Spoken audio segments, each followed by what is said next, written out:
Welcome to another episode of Shuman Says. It's been about 2 weeks since our last episode. Had some things come up last week, but we're here and we got a lot to cover. But before we get into that, Coach, how's everything been going? Yeah, it's been a turbulent week. My mother-in-law, Jill Miller, passed away. She worked here for 29 years. She basically mentored me as I became a head coach in 1987-88. She was athletic secretary.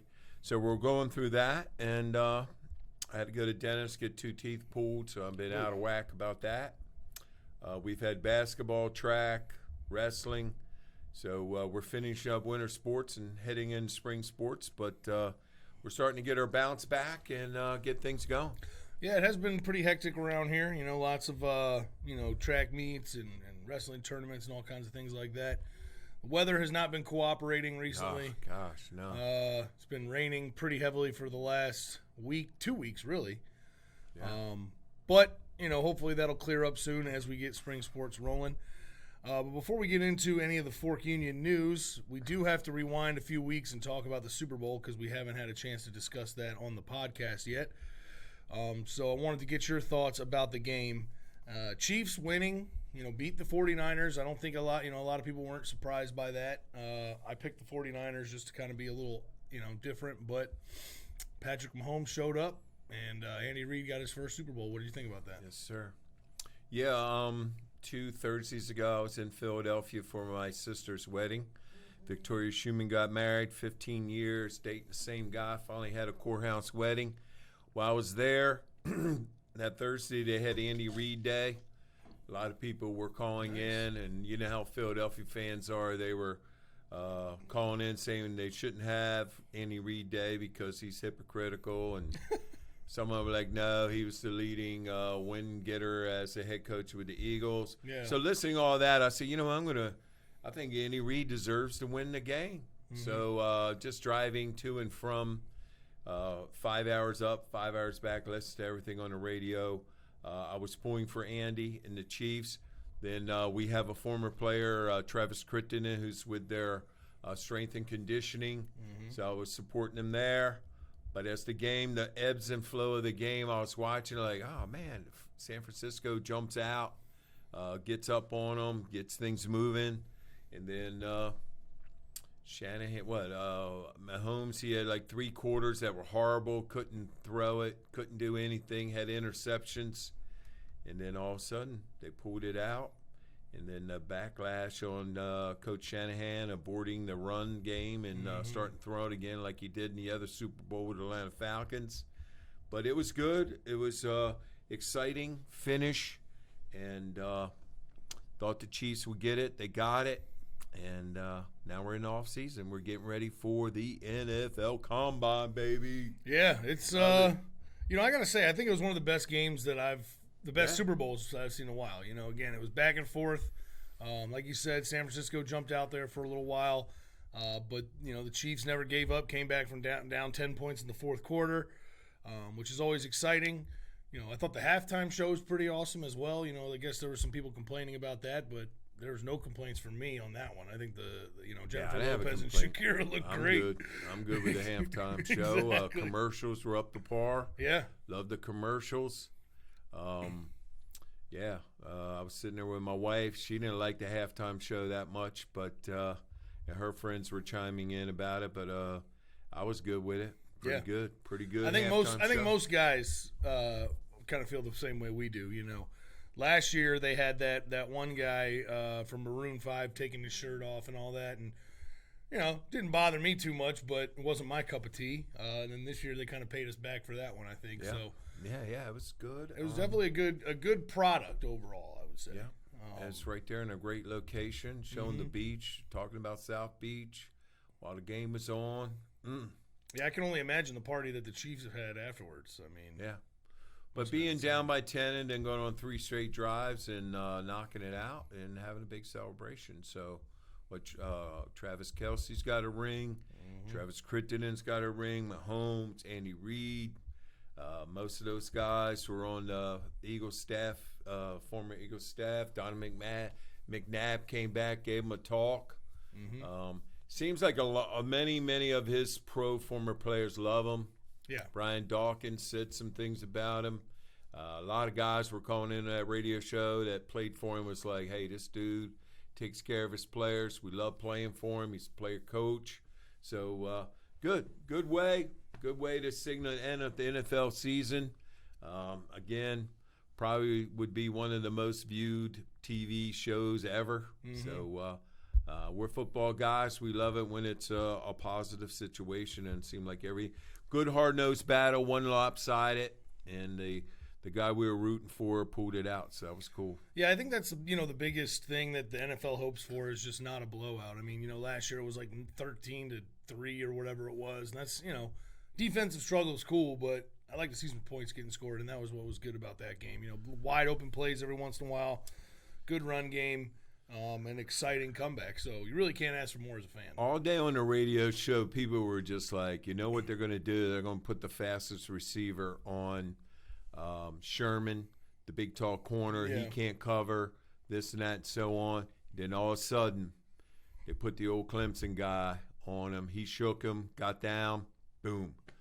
Got Watkins. I think his name is Sammy Watkins. Put him on him, had the big catch, got him down there for the score. So it was amazing how everybody predicted that sooner or later, put your fast guy on him and let him burn him. He's losing his step. He can't cover fast people. And all of a sudden, there it was. Exactly what I heard on the radio for 18 hours, it seemed like. So, good game. Good way to send it off.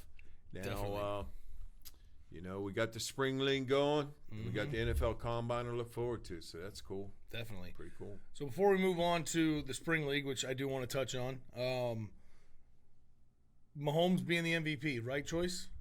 Definitely. I think, you got to go with the quarterback, star quarterback. I think he did enough to be the MVP. I think at one time they were even saying a guy on the 49ers should be it. I don't know if it's the running back or whomever had the best That would have game. been interesting. Yeah. There was during the broadcast, a couple of those announced I would select one of these 49er guys.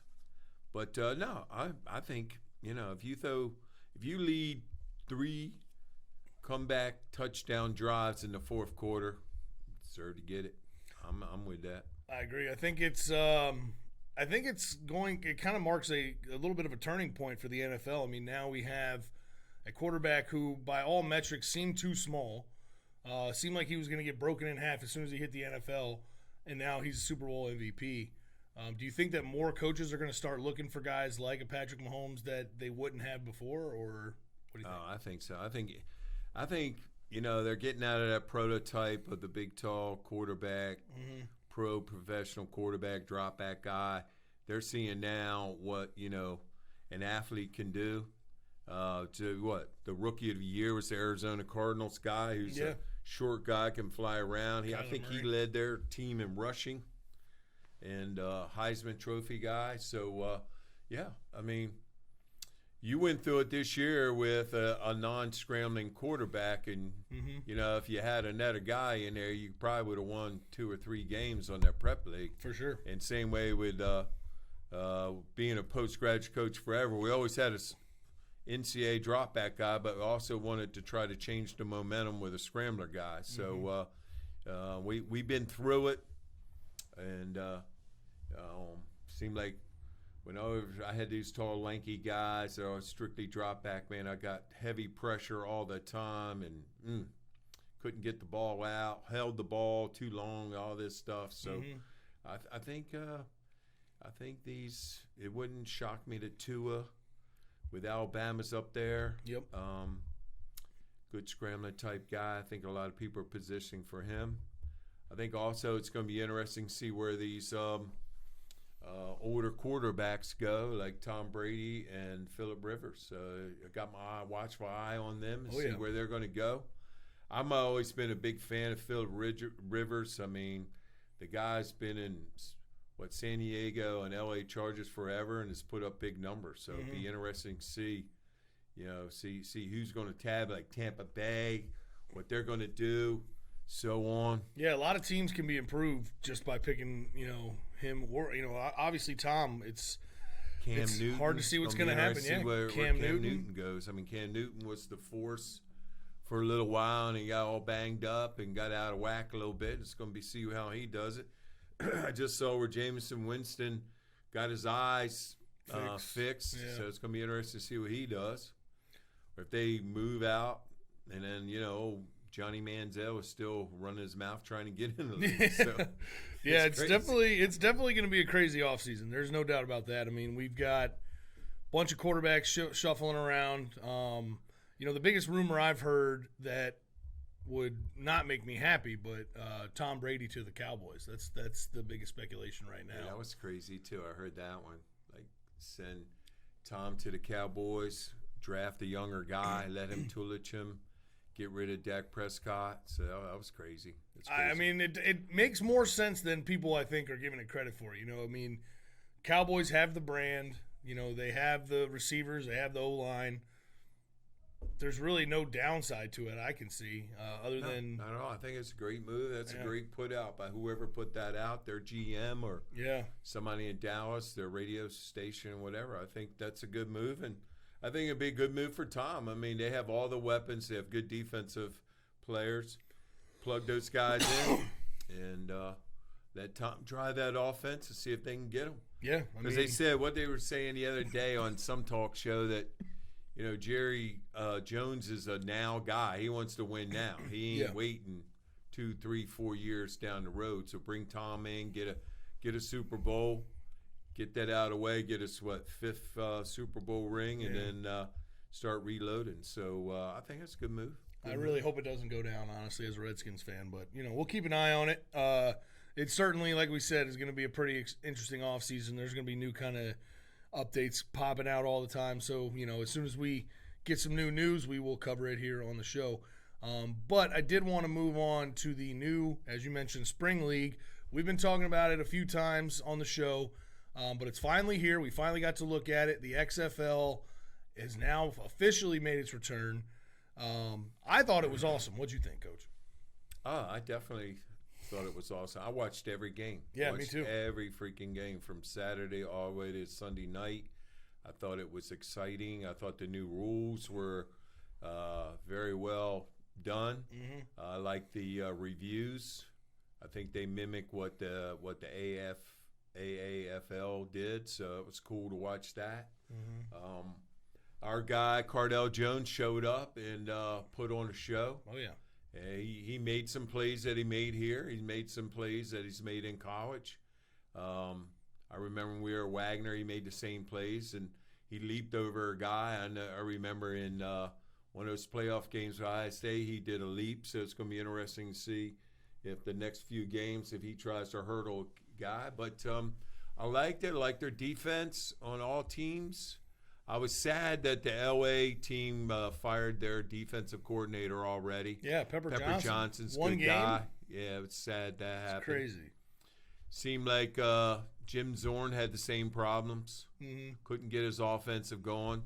Even though I like that comparison of they were the one side play column was so long. Pepper whatever that guy's name is, the head coach at Washington. Oh, Pep Hamilton. Yeah, Pep Hamilton had like 2 paragraph calls, and Zorn was just like, hey, right, 67, go. Exactly. Stuff like that. But, I mean, to have everybody wired up and listening to the call, and I think that's a great idea, too, of having most of your offensive guys on the communication headset. Yeah. And I like listening to the head coach saying, all right, look, receiver, you're going to have to hit the outside shoulder and make a break. And right. Cardell, you need to look this guy off and get it to him. I mean, to me, that was interesting communication, and it was interesting information for the fans. So yeah, hopefully they'll keep it up, and I'll be watching it this weekend. Yeah, I mean, I think it was pretty obvious from the first game. Having starting with the DC game was pretty good idea because again, it was 2 pretty evenly matched teams with guys you've heard of playing. But on top of that, the product was just good. It was a back and forth game the whole time.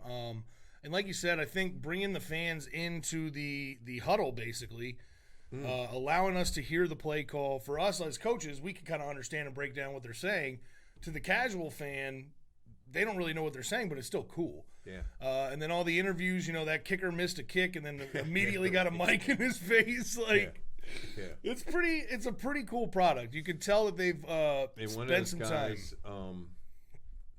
The punter put the ball right on the 1 yard line. Oh my gosh, yeah, Marquette down and knocked it in, and then McAfee was there like, man, hey, it was good effort, but why'd you do that? Yeah, It was crazy. Yeah, and same way too of having the DC play in the soccer stadium, and those fans were partying, man. They were partying. I mean, it made me feel like we got to go. Oh, we're going. There. We're going. There's got no to doubt. Roll in there. Yeah, man. there is no doubt about that. I mean, being in there, they were partying all day. They sold, man, they had all those shields and stuff going on. And it was cool. I read somewhere where Ohio and the Cleveland area had the most, fans watching the game during the DC time because of Cardell. He's from Cleveland and, Ohio State background. So that was pretty cool. Yeah. But no, it was a good weekend. Good weekend of football for me, and it was cool to watch. Yeah, I think that's the biggest key, at least my biggest takeaway, is compared to the AAF, compared to the USFL, and even the first round of XFL, the quality of the football was much, much higher. I mean, it wasn't even close compared to the last time the XFL was around. That was just a crapshoot, know? That was just, WWE entertainment, but this was good football. And it was good play calling, good defense, good tackling. Oh, yeah. Just like, I remember one time about 20 years ago, I had a coach come here and was talking to me about our roster. And then he said, hey, we were playing a hard game. He said, hey, they got good players too. And I always thought that. So, everybody has good players. Yeah. And it's a fine line to be cut. You could be the 53rd, 55th guy and cut. And then you go into XFL and you're the star. I mean, receivers now, those receivers in the XFL league were fast, tall, thick. I couldn't believe it. One of them, I can't remember who it was, but somebody had a 6'5" guy who made a couple catches, got a touchdown. So, good running backs. Mm-hmm. I thought the one running back who was cut by the Redskins had a good day. Yeah. Jones, was it? Yeah, Matt Jones. Matt Jones, he had a good day at 85 yards of carry, so he was looking pretty good.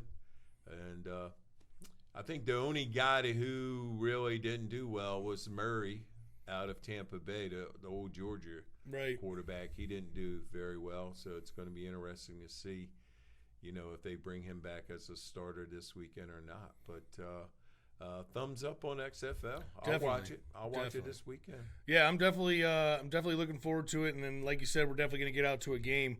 I think to me what's going to be most interesting moving forward is two things. One, if they are able to retain their players for next year, because the NFL is going to come after some of those guys. Oh, yeah. And what their contingency is if they start to lose those players. They've talked about, or Luck has gone on interviews and said that, they don't have any requirements for time in college. So, maybe they'll get a freshman or sophomore coming in. Actually, I think that happened. They were talking about a West Virginia guy. He was at West Virginia for 2 years and then said, nah, I'm going pro. And he latched on with XFL, and he's playing to move his stock up in the draft. Right.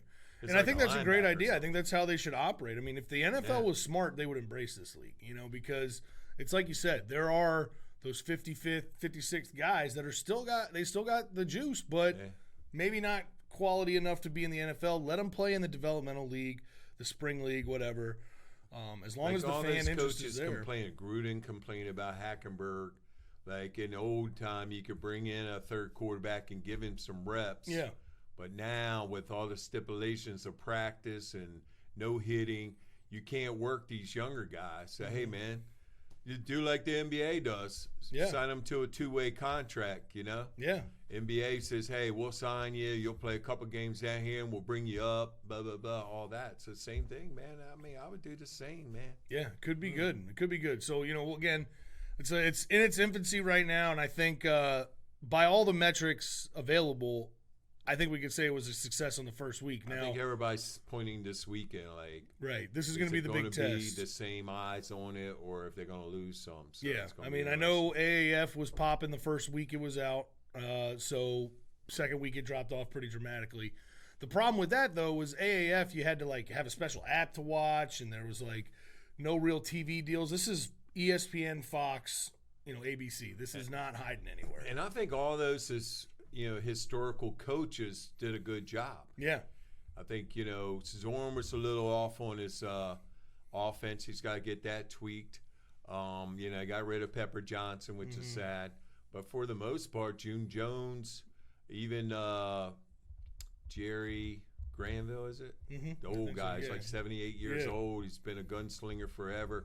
I mean, he got his defensive going there. They got down, and then they brought him back, but I think they lost a close one. But I thought I think the only upset was Dallas was favored heavily, and they lost. Yeah.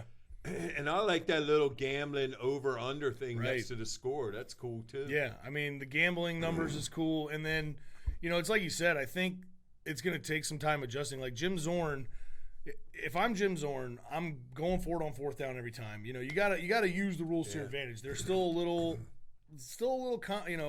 conservative, trying to play like the NFL. I think that'll his change. First punt, they were all one. They should have went for it, but it got down to like the 2 or 3. Yeah. And so we'll give him that one. Yeah, it's like, all right, well, damn. Yeah. But, I mean, I like the extra point. The strategy of 1, 3, or 5. That's cool. That was cool to watch it. And, thumbs up there, man. Definitely. I'm on it. I'm on that thing Saturday night. Yeah, and we'll be going to a game most likely, March or something. First I don't know. Saturday off, man. It's got a home game. We on. Exactly. So, stay tuned for that because we'll definitely, I'm sure I'll film a little bit of that and put a little video together because that'll be exciting. And hopefully we get to see Cardale and whoever else is out there. We got Cardale, Muhammad Cisse, who went from us to Marshall. Then he transferred to Nebraska. Mm-hmm. He's a corner. I think he's with Seattle. And then we got Isaiah Battle, who is a big-time player that came in from Blue Ridge High School over here in Dike, Virginia. Then he went down to Clemson. He's bounced around the NFL a little bit, and now he's in the XFL. So we got some guys we can look at, right, and keep on trucking. Yeah, and we'll check the rosters here. I meant to do that before the show, but I forgot. We'll check the roster. Those 3 guys. Oh, that's right it? There. That's it. Okay. Got 3 in. So we got 3. 3 is better than 0, and I expect that number will expand as the league continues. Like I said, they have enough funding for 3 years, so we can hope that they're at least going to be around for – if they make it to year 2, that's a wild success. So yes, sir. We'll keep an eye on it and, keep you updated as to what's going on with those games because we're going to be watching them. The next topic I wanted to touch on is the recent MLB news. There's all kinds of stuff going on in the MLB world. They got spring training firing up, which, as we mentioned last time, seems like it's crazy. It's already starting again. It just ended. But here we are. And the first thing was, obviously, what I perceived as probably one of the worst press conferences in the history of baseball was that Houston press conference today where they basically apologized for getting caught, at least in my mind. It didn't really seem like they were very sorry that they did what they did. They were just upset that they got caught, and, we feel bad about it. Yeah, I'm sure you do. What were your thoughts on that? Yeah, we get that all the time, man. Like, after the fact, I'm sorry, and all this stuff. But, it's like, I just feel bad for the teams who lost and for that one pitcher who got dominated. Yeah. And now I think he's trying to sue to get some money back because – they blasted that guy and won that game and folded his career. So anything that they can do to get back, the heads of the Major League Baseball to get back them, sue them, get some money, suspend them, I even put them out of the league for a year or something. I don't know. But, it's sad. It's sad. But, people try to do that stuff all the time, man. They got to get an edge. They're always getting on Belichick for – he's always 2 steps ahead of people, and he gets caught, and they're like, well, it's not in the rule book, or we only did this for a reason. Right. It's crazy. But, Major League Baseball, they need to do something to get over this hump and make it more exciting, Harper left the Nationals to go to Philly to try to rev that up, and that didn't happen. Yeah, that didn't really do anything. That didn't happen. So, the Mookie Betts just moved somewhere, to the Dodgers to keep the Dodgers going. Yeah. Then they got, the pitcher out of Georgia Tech who was at the Red Sox. David somebody. I can't remember his name, but Dodgers got him. But, I like Mike Trout. I like the guy that plays, pitches and hits. Mm-hmm. O'Hanahan or something like that. Yeah. So, hey, if baseball can get it resurrected, I'll watch that too, man. I'm a baseball guy. Yeah, I mean, right now baseball is struggling with particularly the younger demographic. I mean, a lot of people perceive it in the younger age as boring. I mean, I grew up playing baseball. I always liked baseball, but I can definitely see why people think it's boring. I mean, 4-hour game, not a whole lot happening most of the time. Unless you're really into the strategy of the game, it can be a boring experience to watch, unless it's like the 9th inning or, whatever. And in line with that, the MLB has announced a few rule changes that they want to make, and all of this is just proposed at the moment. But the big one that I found to be pretty interesting was expanding the playoff format to 7 teams from each division, giving that first seed a bye in the first round. The first round would be a 3-game homestand for the higher seed. So you're not traveling back and forth. If you're a low seed, you're a 7 seed, you're not getting a home game. And then the most interesting part of that is the second seed gets to choose who they want to play out of everybody. So you not only have a situation where more teams are making the playoffs, but now you add a little bit of strategy where that number 2 team is like, all right, we want to play number 7 because we're going to, beat the heck out of you. Should be pretty interesting. Number 7 is a team that just, some teams just handle other teams. Number 2 says, hey, number 7 beat us. We can't beat them, yeah. In the series 3-1. We better go to 6. Right. I like that situation. Our prep league meetings last spring was basically like that. It said, whoever gets the number 1 seed out of the regular season will host the playoffs. Mm-hmm. It used to just go to Richmond, be Richmond officials and everybody. Right. It'd be the Trinity St. Chris Collegiate Festival, and of course Fork Union, Woodbury, and St. Anne's is out. So right. They changed that. So St. Anne's is number 1. In Charlottesville next weekend will be the Prep League basketball tournament, which I'll probably go over there and see and watch because it's close. It's a closer drive than Richmond, and for sure, it's a better fan area than what we go through with Collegiate and St. Chris. So exactly. we're good. I'm good with that. I like that it kind of spin off of XFL and NBA. I like the NBA All-Star game where the 2 captains have a draft. Yeah. I watched the whole thing the other night. I thought it was pretty cool watching these guys maneuver around. I'll take this guy, and you take this guy, and then you took my guy. I was thinking about him, so I got to go to another guy. So yeah. I thought that was pretty cool. It's definitely an interesting way of doing it. It could presumably bring back some excitement to the sport. Some other proposed changes, they want to extend the mound by 2 feet to 62 feet. I don't really know about that. I agree. Yeah. I agree 100%. I mean, I couldn't believe that people now are reaching 100 miles per hour and they're that close. Oh, yeah. I'm like, wow.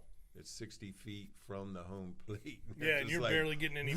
Yeah, you're not even getting any chance to see it. So I'm into that one. Move that back a little bit because it seems like now everybody has a 95 and up pitcher. Yeah.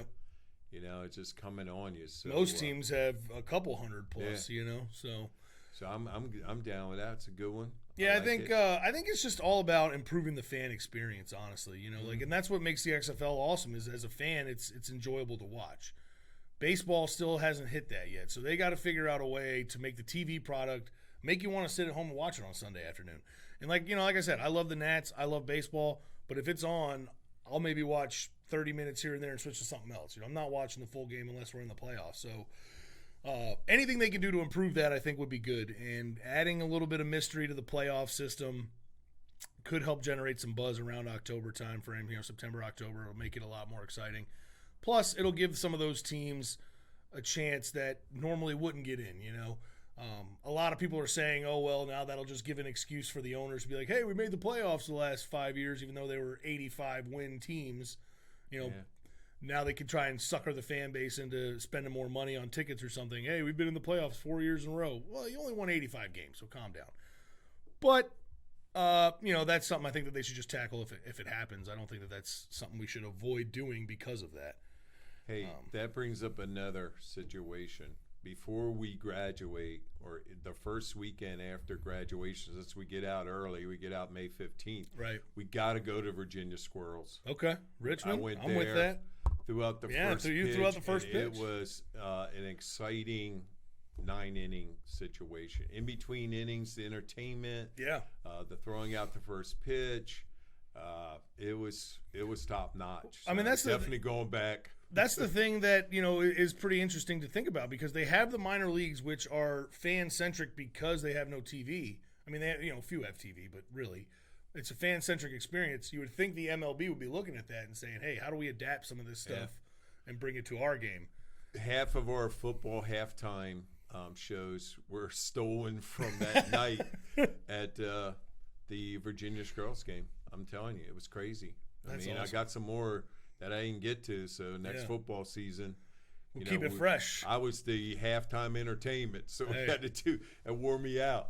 Disc good. golf wasn't good, so we got to get rid of disc golf. We'll move on to something else from disc golf. Relay wasn't good, man. But no, Virginia Squirrels, like you said, I mean, the days are long here and the weeks are fast, so we bust our tail 20 hours a day, but all of a sudden we're going to be in May, so we got to retool before we get into summer school or summer camps. We got to hit Virginia Squirrels. We got to hit DC. Definitely. For XFL, go rafting, do something to get our batteries charged to get ready to go for next year. I agree. And, if you got any suggestions out in the chat for activities to do in May time frame, let us know. Get out early. Yeah, we're out May 15th, so we're going to have at least like half a month where normally we would be in school where we're going to need some activities. So if you got any ideas, drop them in the chat, drop them in the comments below, and we will definitely give it a shot.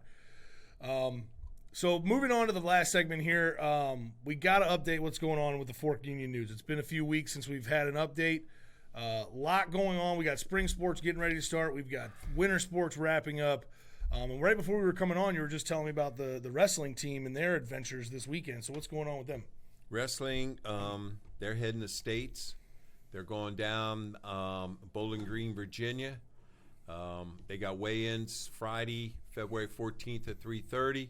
And then they're going to work out a little bit Friday night, make sure they, that there's a +2 either way with your weight. So they're going to get in there and probably get some cardio, get the weights, and then Saturday we're on. It's the VISA State Wrestling Tournament. We have a lot of ranked guys. We got one guy that's ranked number 1 in his classification, and then we have, I think I counted out number 2 and 3 number 3s. So nice. We're projected to be 3rd in the state, and if we can get our 1s and 2s through that and capture some state championships, then they'll move on to nationals the following week. So we're fired up about that. Dean Hall and his crew, we need a trophy, get us home. Then we got track in the state meet. We had 2 prep league champions, Cadet Reynolds, fastest guy on campus, won the 60-yard dash or 60 meters and led some relays. So he would probably be a state champion coming in Saturday at St. Chris. So got some things going on. We got swimming down in there. We had 6 swimmers and 2 divers qualify for their state meet. They're down in Christiansburg Aqua Center, which I've been there many times. It's huge and it's a beautiful place. So they left today. They have diving tomorrow. They'll have get in the pool and swim a little bit Friday afternoon, and then they're on Saturday. So we're expecting them to be back. Then we got PG basketball, who's on a tear right now. PG basketball went to Virginia Wesleyan and played Hargrave, a nationally ranked team, beat them in overtime. Then we beat Carolina Academy, beat them. And then we just beat Massanutten, another big-time PG outfit Tuesday. So looking pretty good going into Massanutten's military circuit. We got Mount Zion Saturday afternoon at 4 o'clock, and then we come back for an early Sunday game. So Mount Zion's a pretty darn good team. So if they can get one, maybe 2 wins, I think we'll get in the national showcase and nice. Qualify there. So we got Massanutten this weekend, Hargrave next weekend in their tournament, and then we sit and wait and see if we make the national showcase. So things are rolling, it's a man. big weekend for winter sports. I mean, it's like we say, finish strong, right? I mean, this is finishing pretty strong. It's exciting weekend. Again, we'll update you as to the results of that. Hopefully we are successful. I'd like to see us bring a few trophies home. But on top of that, we also have the spring sports starting on Monday. And it's going to be a pretty exciting season. So we got the baseball schedule here. We got the lacrosse schedule. I am the head lacrosse coach, so obviously I'm a little biased. I think that's going to be a good season for me. But I am excited to hear about both of these teams and what we got coming on the horizon. So what's going on there, Coach? Yeah, let's start off with lacrosse first. March 10th, we have the backyard brawl between Fork Union Military Academy and Fluvanna. It's always a good game. We're going to have a 4:30 varsity game, and then after the varsity game, we'll have our JVs go at it. So that's going to be a good one. Then 2 days later, we got a home match against Hargrave Military. The rivalry with Hargrave is there in every sport, so that's going to be a good one. Mm-hmm. Then we got March 16th, FUMA versus Benedictine, another military clash at 4:30 at home. And then we go on spring break on the 18th or 19th, so we got to get you back to back on that. Yeah. You go to Covenant on the 17th. You'll be away at Covenant at 4:30. That'd be a good game. I think we were close with them last year. I think we're good. Then we got our only Virginia Prep League opponent, Collegiate. We're home against Collegiate at 4:30 on April 1st. April Fool's Day. We're going to fool Collegiate, man. So April 8th, we're up at John Paul the Great up in your backyard. Yep. We've been up there. It's a beautiful location of a school. Great campus, yeah. So we're going to put you right up there and let you try to get a win against St. John Paul the Great. Then we play Fuqua here. We beat Fuqua like 17-1 last year.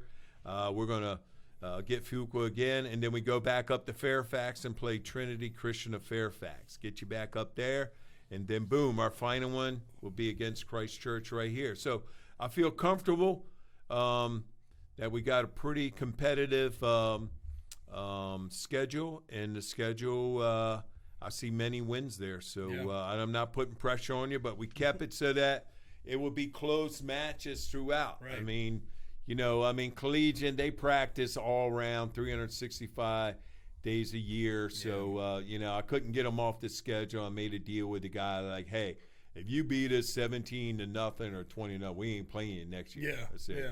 And he assured me that, he understands. He'll keep it reasonable. A reasonable situation. But, that's the hardest part about lacrosse here at Fork Union is the teams that are in the prep league, like you said, they grow up playing together since third grade, and they practice all year, all the time. They're coming out of summer ball, going to fall ball, and then they're playing their season. Yeah, so it is level of competition is pretty stiff, but like you said, the schedule is favorable. A lot of winnable games on there, and I intend to hopefully bring back some wins there. It should be a good season. It's going to be interesting to see the types. Again, I haven't really even seen the full team that we have yet because so many of them play winter sports, which I love. So it's going to be interesting to see what kind of team we have, what level, skill level we're at, and see how far we could take them. But I do know the baseball team has already been practicing, right? Or they've been. Baseball's been out on the tennis courts, been in the batting cage for about 2 weeks now. Mm-hmm. Pitchers have been throwing off the mound. So they basically started just when the pro guys started. And we're in the prep league, the first time in the prep league in a long time. So what I tried to do there was schedule, games, winnable games before we get in the prep league is pretty good in baseball. St. Chris is good. St. Anne's is good. Woodbury would be good. Collegiate's going to be good. So we start off with VES on March 3rd. We're down there. VES is a formidable opponent. We played them close last year. I think we beat them. We split with them, beat them at home, and lost away. Then we're playing Fishburne Military Academy March 5th away. 5:30 game. They rent a place down there in Stewart's Draft. Then we come back March 10th against Fishburne here. It's home. Then March 12th, we're at Hargrave. We play them at home. Then we got Fuqua away. I'm trying to switch that. It's a 6 p.m. game on March 17th, and I think we're still going to be in the cold, damp weather. Yeah. So I'm trying to get them to move it to 4:30 or flip us. When we come back on March 31st, we play Fuqua at home. So I was thinking maybe they can come to us home, and we go March 31st down there where it's a little bit more comfortable weather. So I worked on that today. Then April 1st, we got VES here at home, and April 3rd, we're Trinity Christian up in Fairfax. And then, boom, from April 7th on, it's all Prep League stuff until we get down to Christchurch on April 27th. Yeah, I mean, it's definitely a grind for the baseball team. I mean, they, what's that, like 18 games there? Yep. Something? Yeah. And then we have a new Mother's Day parade on May 8th. It's a Friday, so we have Woodbury on the 5th and then again on the 8th. So what we're going to do there is I've asked them to play us in a 5-inning doubleheader on May 5th. Oh, nice. So we're working on that. It caught me off guard. I went to Stabby and said, don't we have a Friday parade coming up? And say, yeah, Mother's Day.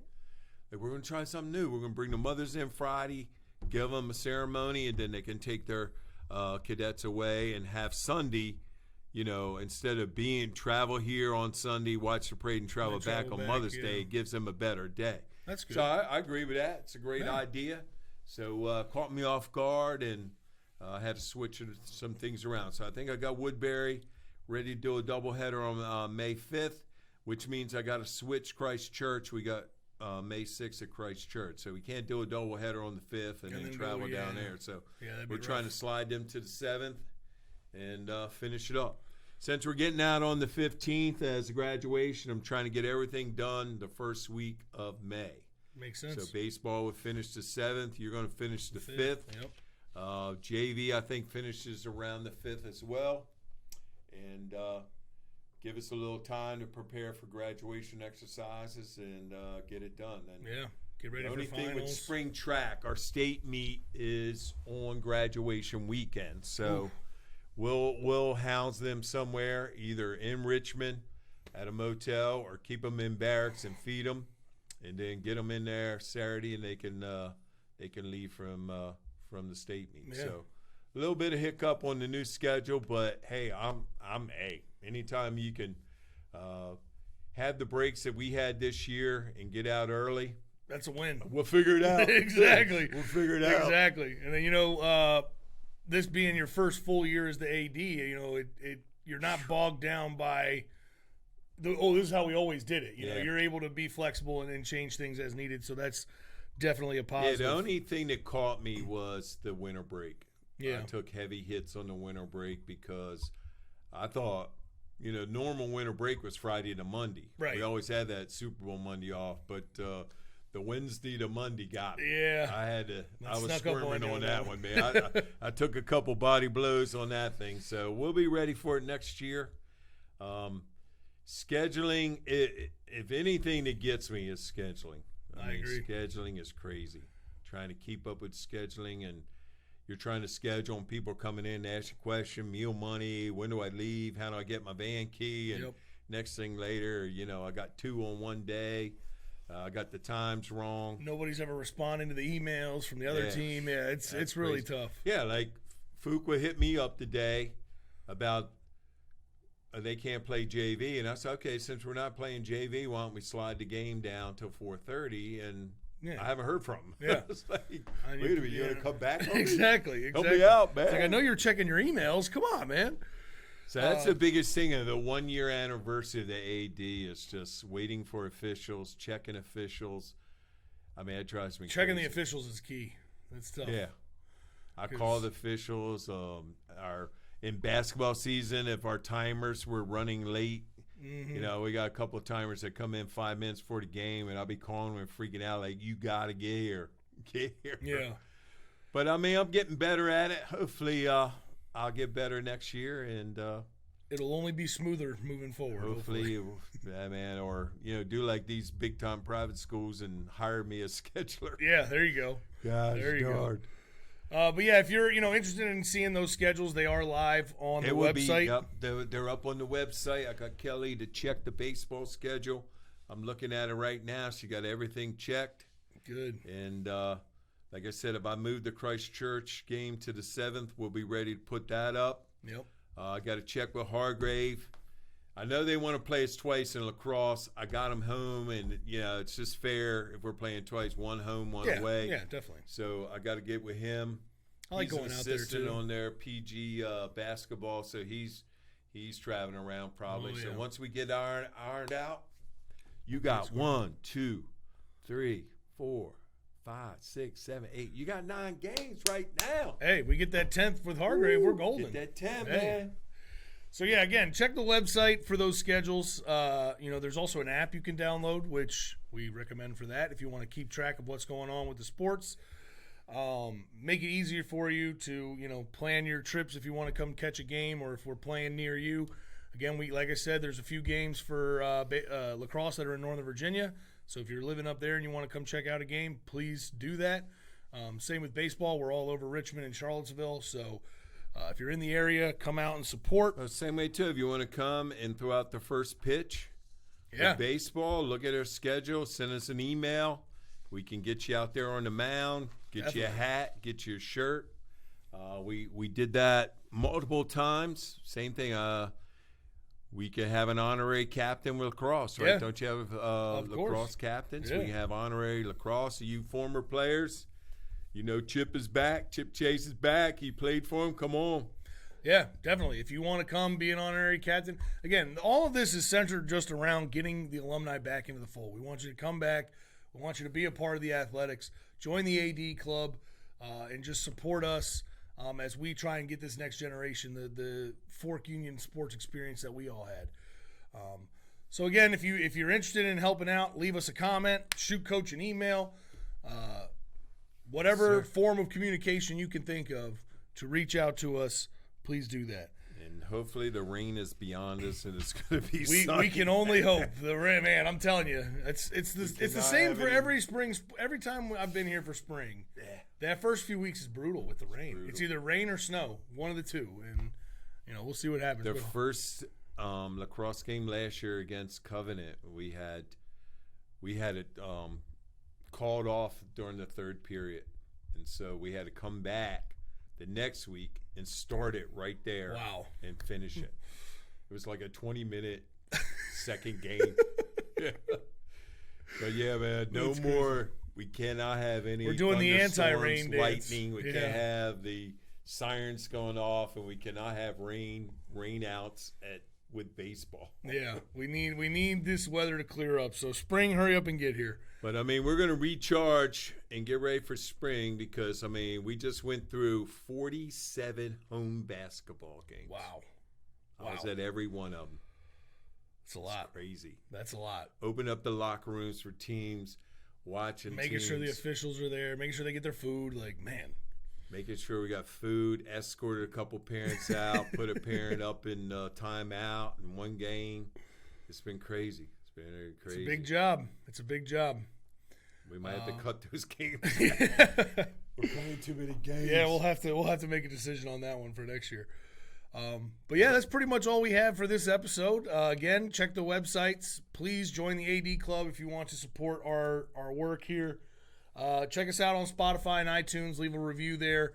Like us on YouTube, and make sure you subscribe so you don't miss any episodes. Leave us a comment. Let us know what you think, and we will respond in the next episode.